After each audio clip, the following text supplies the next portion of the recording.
What would you do if the visions in your mind began predicting the future? It was the year 1913. Carl Jung, once the crown prince of Freudian psychoanalysis, was unraveling. Outwardly, he was a respected psychiatrist, a father, a lecturer. But inside, he was falling into something vast, unknown, and terrifying. One day, while on a train to a conference, Jung looked out the window and suddenly saw Europe submerged in blood. It wasn't a dream. It wasn't a metaphor. He was awake and terrified. Visions continued to pour in. Cities flooded, thousands dead. Civilization in flames. Jung feared he was going mad. And he had every reason to think so, but he made a bold decision. Instead of suppressing the visions, he chose to engage them, to descend consciously into the underworld of the psyche. He called it his confrontation with the unconscious. What followed was a 16-year descent into imagination, myth, and madness, recorded in a massive leather-bound journal with swirling calligraphy and luminous paintings. The Red Book, and then he hid it. For more than 80 years, the Red Book sat in a locked cabinet, unseen by the world. Even his closest followers didn't know what it contained. Why would Jung, a man who dedicated his life to exploring the soul, keep his most profound work secret? In this video, we're going into the heart of that question. You'll learn what's really inside the Red Book, how Jung recorded his visionary descent into the unconscious, and why he believed the world wasn't ready for what he had seen. This is not a story about psychology. This is a story about the human soul, and the terrifying beauty of meeting it face to face. To grasp the Red Book, we must understand the storm Jung walked into. In 1912, Jung ended his collaboration with Sigmund Freud, a relationship that had defined his career. But this break was more than professional, it was existential. Jung had lost his intellectual father figure. He no longer fit in the dominant psychoanalytic movement, yet had no clear path forward.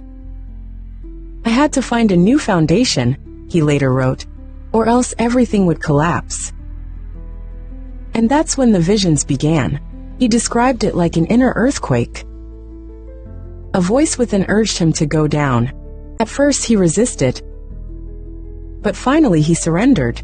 Sitting alone in his study, he entered a meditative state and allowed his fantasies to unfold, not passively, but as an explorer recording every detail. This method, which he called active imagination, allowed him to dialogue with figures from the unconscious. He transcribed these visions into black notebooks and later transferred them, along with intricate mandala-like paintings, into a large red leather folio. The pages resemble an illuminated manuscript, more akin to a sacred text than a scientific document. Inside, we meet characters like Philemon, a winged, bearded sage who became Jung's inner guide. There is also Elijah, Salome, a black serpent, a red one, the dead, the divine, the shadowy.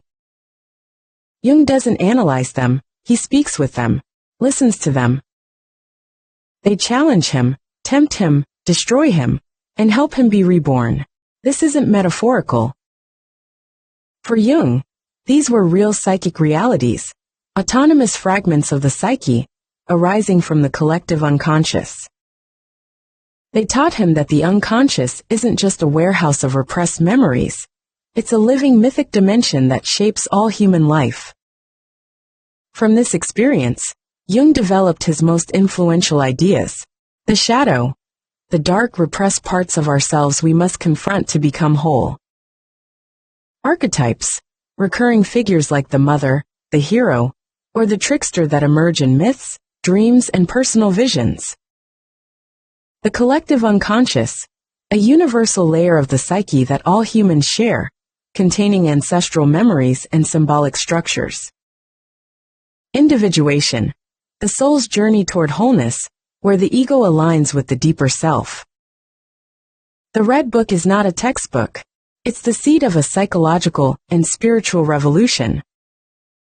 So why did Jung never publish it? First, it was too personal. It exposed his inner world with raw, mystical vulnerability. He feared that sharing it might lead people to question his sanity, especially at a time when psychology was struggling to define itself as a rational science. Second, it was too mystical for his era. In the early 20th century, Europe was immersed in rationalism. The idea of a respected psychiatrist conversing with mythic figures would have discredited his clinical work. Third, and perhaps most importantly, Jung believed that this material was sacred. He once said, "To the superficial observer, it will appear like madness. It would take a long time for the world to understand it." So instead, he distilled the insights into more palatable works, publishing books like Symbols of Transformation, Psychological Types, and the Archetypes and the Collective Unconscious. But these were echoes, ripples from a deeper source. The Red Book remained hidden in a Swiss safe until it was finally published in 2009, decades after Jung's death. When the public finally saw it, it became immediately clear: Jung was not just a scientist. He was a mystic, a visionary, a prophet of the inner world. And the Red Book is his gospel.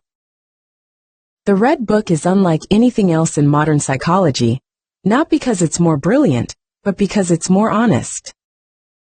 Jung didn't just theorize about the unconscious. He went in.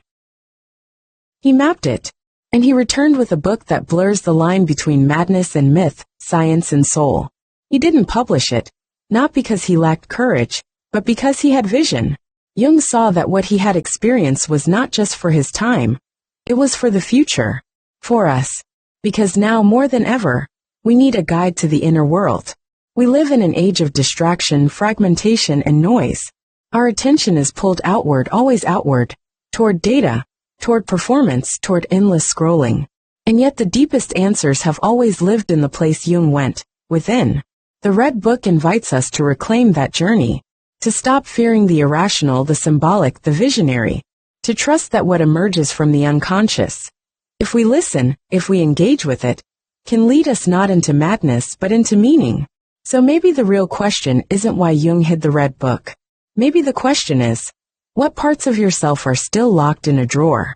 What visions, dreams, fears, longings, what buried truths have you yet to welcome? Because the unconscious is not just Jung's domain. It's yours. And if you dare to listen, if you open the pages of your own psyche, you may discover something astonishing. That the madness you fear may be the very wisdom you need.